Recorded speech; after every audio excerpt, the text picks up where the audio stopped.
Okay guys, so what we got, conclusion time. So what the previous video is about, I'm pretty sure you guys figured that out by now, and we'll explain that in a moment. You guys know what I'm talking about here. These are the little clutch nuts that are almost impossible to get for your Rc10GTs, and they want like 50 bucks for them if you can find them, which is a fucking ripoff.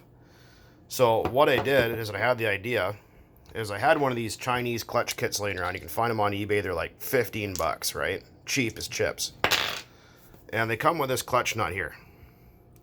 So this clutch nut, as I showed in the last video, the hex part is too deep. So you got to grind her down.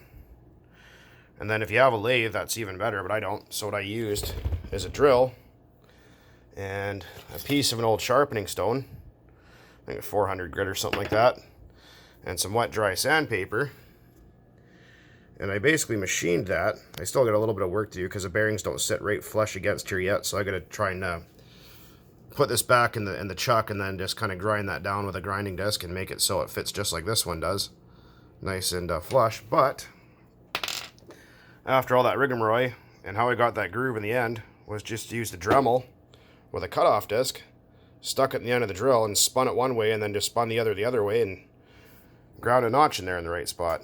Just don't grind it too far because these are hollow.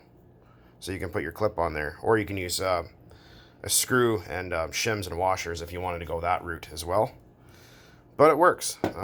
So not done yet, but it's pretty freaking close. So you got the one bearing there. I think there's already another bearing in there. Is there? Yes, there is. So you can see there's the bearings in there. These are those special flange bearings. And then that guy drops right on there like so. It does take a little while, but if you do have access to a lathe, or you're just really patient, or a drill press and a little bit of Dremels and things like that, you can easily do it yourself. Yeah, these little eBay, I think they're for red cats or something. I'm not exactly sure what they're for, but they look like that. If you search up Nitro RC clutch nuts on eBay, they kind of look like this. And like I said, if you're having a hard time, you can do a little R&D work yourself and make your own. Like I said, I just gotta, where that shank is, I just gotta grind that so the bearing sits flush with that hex. That's about it. That's the only difference. But I thought I'd share that with you guys, and maybe you might find that helpful out there. I know there's a lot of people struggling right now trying to find that part. And now you can make your own.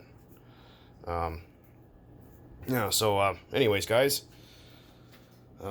take it easy and keep on burning nitro out there. Thanks for watching.